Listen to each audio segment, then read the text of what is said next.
सभी कर्मयोगियों का कर्मयोग क्लासेस में स्वागत एवं अभिनंदन। आज हम सीटेट प्रीवियस ईयर के क्वेश्चन फिर करेंगे, जो कि ऑनलाइन एग्ज़ाम 6 जनवरी 2022 को हुआ था।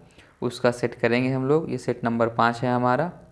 चाइल्ड डेवलपमेंट एंड पेडागोजी के 30 क्वेश्चंस देखेंगे। तो सभी लोग एक बार फिर से जुड़ जाएंगे हमसे। ये हम जो फॉलो कर रहे हैं, तो यूथ कंपटीशन टाइम्स को फॉलो कर रहे हैं। बेस एक्सप्लेनेशन सहित इस क्वेश्चन को हम करेंगे। चलिए स्टार्ट करते हैं। पहला क्वेश्चन देखेंगे। बच्चों के विकास का क्रम। ऑप्शन नंबर ए अमूर्त से मूर्त की तरफ होता है। ऑप्शन नंबर बी सामान्य से विशिष्ट की ओर होता है। ऑप्शन नंबर सी पैरों से सिर की ओर होता है। ऑप्शन नंबर डी हाथ पैर से केंद्र की ओर होता है। तो इसका आंसर होगा सामान्य से विशिष्ट की ओर होता है, यानी ऑप्शन नंबर बी सही है। व्याख्या देख लेते हैं इसकी। बच्चों का विकास सामान्य से विशिष्ट की ओर होता है। इस सिद्धांत के अनुसार बालक सबसे पहले सामान्य व्यवहार सीखता है, फिर धीरे धीरे यह सामान्य व्यवहार विशिष्टता की ओर बढ़ता है। उदाहरणार्थ, सबसे पहले बच्चा किसी वस्तु को पकड़ने का प्रयास करता है तो वह अपने हाथ इधर उधर मारने का प्रयास करता है, लेकिन धीरे धीरे वह समय के साथ विशिष्टता की ओर बढ़ता है। क्वेश्चन नंबर नेक्स्ट देखेंगे, यानी क्वेश्चन नंबर 2 कथन वाला क्वेश्चन है। वह बच्चे जो उच्च आय वाले परिवार से हैं, उन बच्चों से अपना दिन बहुत अलग बिताते हैं जो निम्न आय वाले परिवारों से है। तो इसका तर्क क्या है? बचपन की संकल्पना सार्वभौमिक नहीं है तथा बचपन में बहुत विविधता है। अब ऑप्शन देखते हैं। ए और आर दोनों सही हैं और आर सही व्याख्या करता है ए की। ऑप्शन नंबर बी ए और आर दोनों सही हैं लेकिन आर सही व्याख्या नहीं करता है ए की। ऑप्शन नंबर सी ए सही है लेकिन आर गलत है। ऑप्शन नंबर डी ए और आर दोनों गलत हैं। तो इसका ऑप्शन नंबर ए सही होगा, यानी कि ए और आर सही हैं और आर की व्याख्या करता है। एक बार इसकी व्याख्या देख लेते हैं।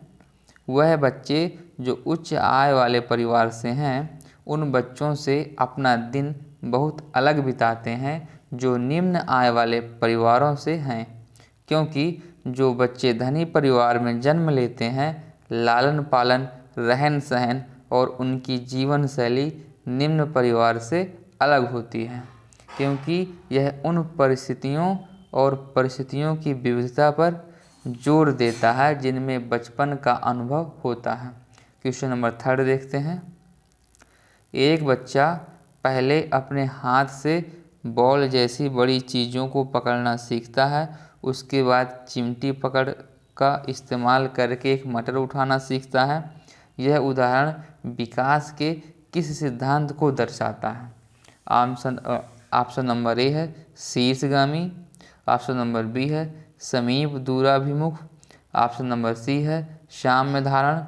ऑप्शन नंबर डी है संरक्षण। तो इसका ऑप्शन नंबर बी सही होगा, प्रोक्सीमोडिस्टल यानी समीप दूराभिमुख। इसकी व्याख्या थोड़ी सी देखेंगे। एक बच्चा पहले अपने हाथ से बॉल जैसी बड़ी चीज़ों को पकड़ना सीखता है, उसके बाद चिमटी पकड़ का इस्तेमाल करके एक मटर उठाना सीखता है। यह उदाहरण समीप दूराभिमुख की प्रवृत्ति के अनुसार वृद्धि तथा विकास निकट से दूर की ओर के क्रम का अनुकरण करता है। इसके अनुसार पहले केंद्र में स्थित अंगों की रचना व नियंत्रण होता है, फिर केंद्र से दूर स्थित अंगों की रचना व नियंत्रण होता है। क्वेश्चन नंबर 4 से देखेंगे, जो कि फिर अभिकथन वाला क्वेश्चन है। कथन है, बच्चे अपने समाज के बारे में जानकारी, कौशल, मूल्य और रीतियाँ केवल अभिभावकों से ही सीखते हैं। तर्क, बच्चों का सामाजिकरण एक सरल व रैखिक प्रक्रिया है। तो इसके ऑप्शन देखते हैं। ऑप्शन नंबर ए कहता है ए और आर दोनों सही हैं और आर सही व्याख्या करता है ए की। ऑप्शन नंबर बी कहता है आपका ए और आर दोनों सही हैं लेकिन आर सही व्याख्या नहीं है ए की। ऑप्शन नंबर सी देखेंगे, ए सही है लेकिन आर गलत है। ऑप्शन नंबर डी देखेंगे, ए और आर दोनों गलत हैं। तो इसका ऑप्शन नंबर डी सही होगा, यानी कि ए और आर दोनों गलत हैं। क्वेश्चन नंबर 5 देखेंगे, किस अवस्था में बच्चे वस्तु स्थायित्व की समझ तो बना लेते हैं परंतु यह नहीं समझ पाते हैं कि क्रियाएं परिवर्तनीय हैं और उनके निर्णय चीज़ों की मौजूदा दिखावट पर निर्भर करते हैं। इसका ऑप्शन देखेंगे, ए नंबर ऑप्शन संवेदी चालक, बी नंबर पूर्व संक्रियात्मक, सी नंबर मूर्त संक्रियात्मक, डी नंबर अमूर्त संक्रियात्मक। तो इसका ऑप्शन नंबर बी सही होगा, प्री ऑपरेशनल यानी पूर्व संक्रियात्मक। व्याख्या देखते हैं, पूर्व संक्रियात्मक अवस्था जीन पियाजे के संज्ञानात्मक विकास के सिद्धांत में दूसरा चरण है। यह चरण 2 साल की उम्र के आसपास शुरू होता है क्योंकि बच्चे बात करना शुरू करते हैं और लगभग 7 साल की उम्र तक रहता है। इस अवस्था में बच्चे वस्तु स्थायित्व की समझ तो बना लेते हैं परंतु यह नहीं समझ पाते कि क्रियाएं परिवर्तनीय हैं और उनके निर्णय चीज़ों की मौजूदा दिखावट पर निर्भर करते हैं। जीन पियाजे के संज्ञानात्मक स्तर के 4 चरण हैं। पहला चरण संवेदी चालक यानी सेंसरी मोटर, जन्म से 2 वर्ष तक रहता है। पूर्व संक्रियात्मक अवस्था यानी प्री ऑपरेशनल जो कि 2 से 7 वर्ष तक रहता है। फिर मूर्त संक्रियात्मक यानी कंक्रीट ऑपरेशनल जो कि 7 से 11 वर्ष तक है। फोर्थ है अमूर्त संक्रियात्मक अवस्था जो कि 11 से 15 वर्ष है। अब क्वेश्चन नंबर 6 देखेंगे। क्वेश्चन नंबर 6 कहता है, पूर्व संक्रियात्मक अवस्था के बच्चों के लिए शिक्षक को डैश। ऑप्शन नंबर ए मूर्त संसाधनों व बहुत सी दृश्य श्रव्य सामग्री का प्रयोग करना चाहिए। ऑप्शन नंबर बी जटिल पदानुक्रमित संबंधों को दिखाते हुए चित्रों का प्रयोग करना चाहिए। ऑप्शन नंबर सी अमूर्त समस्याओं पर काम करने के लिए कहना चाहिए। ऑप्शन नंबर डी परिकल्पनात्मक सोच वाली समस्याओं को सुलझाने के मौके मुहैया कराने चाहिए। तो इसका ऑप्शन नंबर ए सही होगा, जो कि इसकी व्याख्या देखेंगे अब। पूर्व संक्रियात्मक अवस्था पियाजे के संज्ञानात्मक विकास के सिद्धांत का दूसरा चरण है। इस चरण के दौरान बच्चे प्रतीकात्मक खेल में संलग्न होने लगते हैं और प्रतीकों में हेर फेर करना सीखते हैं। हालांकि पियाजे ने कहा कि वे अभी तक ठोस तर्क को नहीं समझते हैं। यह एक ऐसा चरण है जहां बच्चा कल्पना नहीं करता बल्कि देखकर और सुनकर घटनाओं के क्रम को समझता है। अतः इसी संदर्भ में पूर्व संक्रियात्मक अवस्था के बच्चों के लिए शिक्षक को मूर्त संसाधनों व बहुत सी दृश्य श्रव्य सामग्री का प्रयोग करना चाहिए। क्वेश्चन नंबर 7 देखेंगे, निम्नलिखित में से पाठ का सही उदाहरण क्या है। ऑप्शन नंबर ए सवालों के जवाब बताना। ऑप्शन नंबर बी संकेत एवं इशारे देना। ऑप्शन नंबर सी भौतिक पुरस्कार देना। ऑप्शन नंबर डी उद्दीपन प्रतिक्रिया के अनुकूलन को सक्रिय करना। इसका ऑप्शन नंबर बी सही होगा। पाठ का सही उदाहरण संकेत एवं इशारे देना तथा आवश्यकता पड़ने पर सहयोग प्रदान करना पाठ निर्माण का उदाहरण है, जिसको इंग्लिश में इसका फोल्डिंग भी कहते हैं।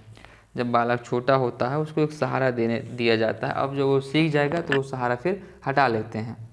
वाइगोस्की के अनुसार ढांचा निर्माण एक तकनीकी है जो सहायता के स्तर में परिवर्तन करती है। शिक्षण करते समय शिक्षक शिक्षार्थी के समसामयिक निष्पादन के आधार अपने निर्देशन और सहायता में समायोजन करता है, जिसे ढांचा निर्माण कहा जाता है। ढांचा निर्माण यह अस्थायी सहायता होता है। क्वेश्चन नंबर 8 देखेंगे। लेव वाइगोत्स्की का मानना था कि डैश सीखना केवल ज्ञान का अवशोषण है। ऑप्शन नंबर बी, सीखना इनाम के प्रति एक नियंत्रित प्रक्रिया है। ऑप्शन नंबर सी, ज्ञान को शिक्षकों द्वारा विद्यार्थियों को निष्क्रिय तरीके से पोषित किया जा सकता है। ऑप्शन नंबर डी, ज्ञान का सह निर्माण उस क्षेत्र में होता है जो बच्चे के स्वतंत्र रूप से कार्य करने व दूसरों की मदद करने में है। इसका ऑप्शन नंबर डी सही होगा। इसकी थोड़ी सी व्याख्या देखेंगे। लेव वाइगोत्स्की का मानना था कि ज्ञान का सह निर्माण उस क्षेत्र में होता है जो बच्चे के स्वतंत्र रूप से कार्य करने व दूसरों की मदद करने में है।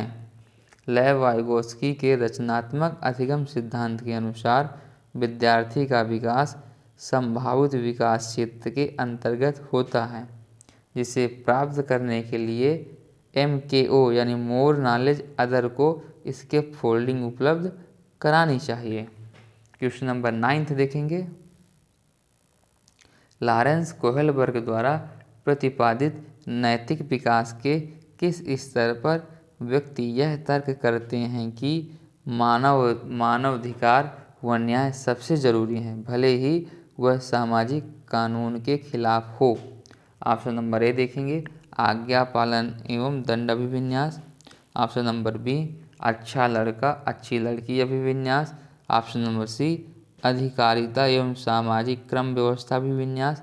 ऑप्शन नंबर डी, सार्वभौमिक नैतिक सिद्धांत अभिविन्यास। तो ऑप्शन नंबर डी इसका सही होगा, सार्वभौमिक नैतिक सिद्धांत अभिविन्यास। क्वेश्चन नंबर नेक्स्ट देखेंगे 10th नंबर। एक प्रगतिशील कक्षा में अधिगम। ऑप्शन नंबर ए, एक सरल प्रक्रिया है। ऑप्शन नंबर बी, एक सामाजिक प्रक्रिया है। ऑप्शन नंबर सी, केवल औपचारिक अनुदेशन द्वारा ही हो सकता है। ऑप्शन नंबर डी, परीक्षाओं पर प्रतिबंधात्मक है। तो इसका आंसर होगा एक सामाजिक प्रक्रिया है। कोई भी प्रगतिशील जो कक्षा होगी उसमें सामाजिक भाव होंगे कि जैसा समाज में घटित होता है तो बच्चे को समाज के ही बारे में जानकारी हो जाएगी। क्वेश्चन नंबर 11th देखेंगे। हावर्ड गार्डनर के अनुसार निम्नलिखित में से कौन सा कथन सही है? बुद्धिमत्ता को परिपोषित व विकसित नहीं किया जा सकता है। बी नंबर, हर व्यक्ति में विविध प्रकार की बुद्धिमत्ताएं होती हैं। उपलब्धि बुद्धिमत्ता का सफल पैमाना है।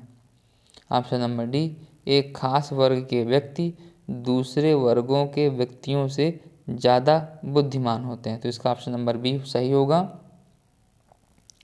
हावर्ड गार्डनर के अनुसार हर व्यक्ति में विविध प्रकार की बुद्धिमत्ताएं होती हैं, जो गार्डनर ने अपने सिद्धांत में थ्योरी या मल्टीपल इंटेलिजेंस के अंतर्गत उन्होंने मनुष्य के अंदर कुल 6 प्रकार की बुद्धियों की पहचान की और बाद में उन्होंने बहुबुद्धि सिद्धांत में कुल 8 बुद्धियों की बात की है। क्वेश्चन नंबर नेक्स्ट देखेंगे। अच्छा, पहले इसकी में देख लेते हैं गार्डनर की 8 प्रकार की बुद्धियों की चर्चा कर लेते हैं। पहली बुद्धि उन्होंने बताई भाषाई बुद्धि। दूसरी बुद्धि बताई उन्होंने तार्किक या गणितीय बुद्धिमत्ता। तीसरी बुद्धि बताई म्यूजिकल इंटेलिजेंस। 4th नंबर बताई कायस्थ शरीर बुद्धि। 5th नंबर बताई स्थानिक बुद्धि। 6th नंबर है पारस्परिक बुद्धिमत्ता। 7th नंबर इंट्रापर्सनल और 8th नंबर है प्रकृतिवादी बुद्धि, जो कि गार्डनर मालिकों के पास, किसानों के पास होती है। क्वेश्चन नंबर 12 देखेंगे। राष्ट्रीय शिक्षा नीति 2020 पूरे देश के लिए प्राथमिक स्तर पर किस भाषा को निर्देश के माध्यम से प्रस्तावित करती है? Option number A Hindi. Option number B Angrezi. Option number C Sanskrit. Option number D मातृभाषा यानी घर की भाषा। तो ऑप्शन नंबर इसका डी सही होगा, मातृभाषा यानी कि अर्थात घर की भाषा। क्वेश्चन नंबर 13 देखेंगे। बैठने की व्यवस्था में लचीलापन, अधिगमकर्ताओं का समूह में कार्य करना किस कक्षा कक्ष की विशेषताएं हैं? ऑप्शन नंबर ए व्यवहारवादी कक्षा कक्ष, ऑप्शन नंबर बी सामाजिक संरचनावादी कक्षा कक्ष, ऑप्शन नंबर सी शिक्षक केंद्रीय कक्षा कक्ष, ऑप्शन नंबर डी पाठ्य पुस्तक केंद्रीय कक्षा कक्ष। तो इसका ऑप्शन नंबर बी सही होगा, सामाजिक संरचनावादी कक्षा कक्ष। क्वेश्चन नंबर नेक्स्ट देखेंगे 14 नंबर। किस प्रकार का शिक्षा शास्त्र एक शिक्षक को अपनी कक्षा में व्यक्तिगत विभिन्नताओं का ध्यान रखने में मदद करेगा? तो ऑप्शन नंबर ए है मानकीकृत व एक समान, ऑप्शन नंबर बी पूरी तरह से परीक्षाओं पर केंद्रित, ऑप्शन नंबर सी पूरी तरह से पाठ्य पुस्तकों पर केंद्रित, option number D engaging on contextual अर्थात संलग्न व संदर्भित। तो ऑप्शन नंबर डी सही होगा, संलग्न व संदर्भित। इसकी थोड़ी सी व्याख्या देखेंगे। अपनी कक्षा में शिक्षण के दौरान व्यक्तिगत विभिन्नताओं को ध्यान में रखते हुए शिक्षक को अपनी कक्षा में छात्रों को संलग्न व संदर्भित रखना चाहिए, क्योंकि बच्चों के रुचियों, आवश्यकताओं और योग्यताओं के अनुसार विभिन्नता पाई जाती हैं। पाठ्यक्रम भी बच्चों के अनुरूप होना चाहिए। दृष्टिबाधितों के लिए अलग तथा बौद्धिक अक्षम तथा श्रवण बाधितों के लिए अलग व्यवस्थाएं होना चाहिए। क्वेश्चन नंबर 15 से देखेंगे। राष्ट्रीय शिक्षा नीति 2020 के अनुसार मूल्यांकन का उद्देश्य क्या है? ऑप्शन नंबर ए रटने की क्षमता का परीक्षण, ऑप्शन नंबर बी पुनरुत्पादन व याद रखने की क्षमता को नापना, ऑप्शन नंबर सी बच्चों को सीखने की प्रक्रिया में मदद करना, ऑप्शन नंबर डी पूरे देश में बच्चों की तुलना करने के मापदंड बताना। ऑप्शन नंबर सी होगा इसका सही। इसकी थोड़ी सी व्याख्या देखते हैं। राष्ट्रीय शिक्षा नीति 2020 के अनुसार मूल्यांकन का उद्देश्य बच्चों को सीखने की प्रक्रिया में मदद करना है। NEP 2020 यानी नेशनल एजुकेशन पॉलिसी 2020 में योगात्मक आकलन के बजाय नियमित एवं रचनात्मक आकलन मूल्यांकन को अपनाने की परिकल्पना की गई है, जो अपेक्षाकृत अधिक योग्यता आधारित है। क्वेश्चन नंबर 16 देखेंगे। समावेशन का क्या अर्थ है? ऑप्शन नंबर ए सभी विद्यार्थियों को उनकी सामाजिक पहचान से निरपेक्ष होकर अपनाना, ऑप्शन नंबर बी अनुचित प्रयास और अलगाव पैदा करने वाली बाधाओं को अनदेखा करना, ऑप्शन नंबर सी भेदभाव को बढ़ावा देना और मतभेदों के प्रति असहिष्णुता रखना, ऑप्शन नंबर डी भागीदारी और जुड़ाव के असमान अवसर। इसका ऑप्शन नंबर ए सही होगा। समावेशन का अर्थ सभी विद्यार्थियों को उनकी सामाजिक पहचान से निरपेक्ष होकर अपनाना या दिव्यांग विद्यार्थियों को सामान्य विद्यार्थियों के साथ एक ही कक्षा में पढ़ने लिखने का अवसर देना। क्वेश्चन नंबर नेक्स्ट देखेंगे 17। ये कह रहा है विविध सांस्कृतिक पृष्ठभूमि के विद्यार्थियों को सफलतापूर्वक सम्मिलित करने के लिए शिक्षक को निम्नलिखित में से किससे बचना चाहिए? ऑप्शन नंबर ए है विद्यार्थी को पहचाने और उसका सम्मान करें, ऑप्शन नंबर बी प्रभुत्वशाली समूहों के अनुभवों को प्राथमिकता दें, ऑप्शन नंबर सी शिक्षण की सामग्री में विविधता शामिल करें, ऑप्शन नंबर डी कक्षा में सांस्कृतिक संवेदनशीलता का अभ्यास करें। तो इसका ऑप्शन नंबर बी सही होगा, यानी जो प्रभुत्वशाली समूहों के अनुभवों को प्राथमिकता देने से शिक्षक को बचना चाहिए। क्वेश्चन नंबर नेक्स्ट देखेंगे।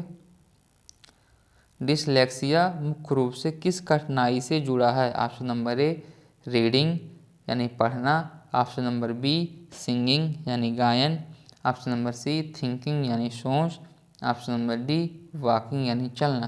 तो डिसलेक्सिया जो है रीडिंग यानी पढ़ने से जुड़ा हुआ है। आप नेक्स्ट क्वेश्चन देखेंगे 19। निम्नलिखित में से कौन सा अभ्यास अधिगम अक्षमता वाले विद्यार्थियों का समावेशन सुनिश्चित करने में प्रभावी होगा? ऑप्शन नंबर ए, अभिव्यक्ति के लिए केवल निश्चित विधा को अनुमति दें। ऑप्शन नंबर बी, विफलता का आरोपण क्षमता की कमी को माने। ऑप्शन नंबर सी, बहुत लंबे और बारंबार दत्त कार्य दें। ऑप्शन नंबर डी, सूचना प्राप्त करने के लिए कई विकल्प प्रदान करें। तो इसका ऑप्शन नंबर डी सही होगा। यानी सूचना प्राप्त करने के लिए कई विकल्प प्रदान करें। नेक्स्ट क्वेश्चन देखते हैं। प्रतिभावान विद्यार्थी डैश। ऑप्शन नंबर ए, जानकारी को जल्दी और सही तरीके से अवशोषित करते हैं। ऑप्शन नंबर बी, अपने आयु स्तर से नीचे के प्रश्नों को हल करने में असमर्थ होते हैं। ऑप्शन नंबर सी, सरल और आसान कार्यों को चुनने की प्रवृत्ति रखते हैं। ऑप्शन नंबर डी, में मूल बातों की सहज समझ का अभाव होता है। तो इसका ऑप्शन नंबर ए सही होगा, जानकारी को जल्दी और सही तरीके से अवशोषित करते हैं। क्वेश्चन नंबर 21 देखेंगे। एक शिक्षक को अपने विद्यार्थियों को किसी प्रश्न का उत्तर देने के लिए सहज अनुमान लगाने के लिए डैश करना चाहिए। ए नंबर, प्रोत्साहित यानी इनकैरेज। ऑप्शन नंबर बी, इग्नोर यानी अनदेखा। ऑप्शन नंबर सी, पनिश यानी दंडित। ऑप्शन नंबर डी, अवरुद्ध करना यानी रिस्ट्रेंट। ऑप्शन नंबर इसका ए सही होगा, प्रोत्साहित करना चाहिए। 22 नंबर देखते हैं क्वेश्चन को। विद्यार्थियों को हाल ही में सीखे गए संप्रत्यय पर विस्तारण में मदद करते समय निम्नलिखित में से किससे बचना चाहिए? ऑप्शन नंबर ए, विभिन्न उपसंप्रत्ययों के बीच संबंधों को क्रियान्वित करना। ऑप्शन नंबर बी, संप्रत्यय के उदाहरण और गैर उदाहरण बनाना। ऑप्शन नंबर सी, अधिग्रहित जानकारी को नई समस्याओं पर लागू करना। ऑप्शन नंबर डी, बोर्ड पर लिखना और विद्यार्थियों से इसे बिना समझे नकल करने के लिए कहना। तो इसका ऑप्शन नंबर डी सही होगा। इसकी थोड़ी सी व्याख्या देखते हैं। विद्यार्थियों को हाल ही में सीखे गए संप्रत्यय पर विस्तारण में मदद करते समय बोर्ड पर लिखना और विद्यार्थियों से इसे बिना समझे नकल करने के लिए कहना विद्यार्थियों में संप्रत्यय निर्माण एक प्रकार की खोज है, जिसमें विश्लेषण, परिकल्पना, सृजन, परीक्षण और सामान्यीकरण जैसी मनोवैज्ञानिक प्रक्रियाएं हैं। संप्रत्यय से आशय आवाज़ के आधार पर अंतर करने से है। क्वेश्चन नंबर नेक्स्ट यानी 23 देखेंगे। किस तरह के पाठ्यक्रम को लागू करके विद्यार्थियों की विफलता को कम किया जा सकता है? ऑप्शन नंबर ए, जो उनके सामाजिक संदर्भ से जुड़ा हो। ऑप्शन नंबर बी, जो अत्यधिक चुनौतीपूर्ण और जटिल हो। ऑप्शन नंबर सी, जो उनके दैनिक जीवन के लिए अप्रासंगिक हो। ऑप्शन नंबर डी, जो अमूर्त से सरल की ओर बढ़ता हो। तो इसका ऑप्शन नंबर ए सही होगा। आधुनिक मनोवैज्ञानिक सिद्धांतों के अनुसार अधिगमकर्ता या विद्यार्थी उस ज्ञान को आसानी से और सरलता से सीख लेता है जो दैनिक जीवन से जुड़ा हुआ हो। इसलिए ज्ञान का विषय वस्तु को हमेशा उनके दैनिक जीवन या सामाजिक परिवेश से जोड़ करके प्रस्तुत करना चाहिए, जिससे विद्यार्थियों की विफलता को कम किया जा सकता है। क्वेश्चन नंबर नेक्स्ट देखेंगे यानी 24। सार्थक सीखने के लिए निम्न में से क्या महत्वपूर्ण है? ऑप्शन नंबर ए, कक्षा में प्रतिस्पर्धी संस्कृति का विकास करना। ऑप्शन नंबर बी, बच्चों के विचारों और अनुभवों को जगह देना। ऑप्शन नंबर सी, जानकारी को पृथक खंडों में प्रस्तुत करना।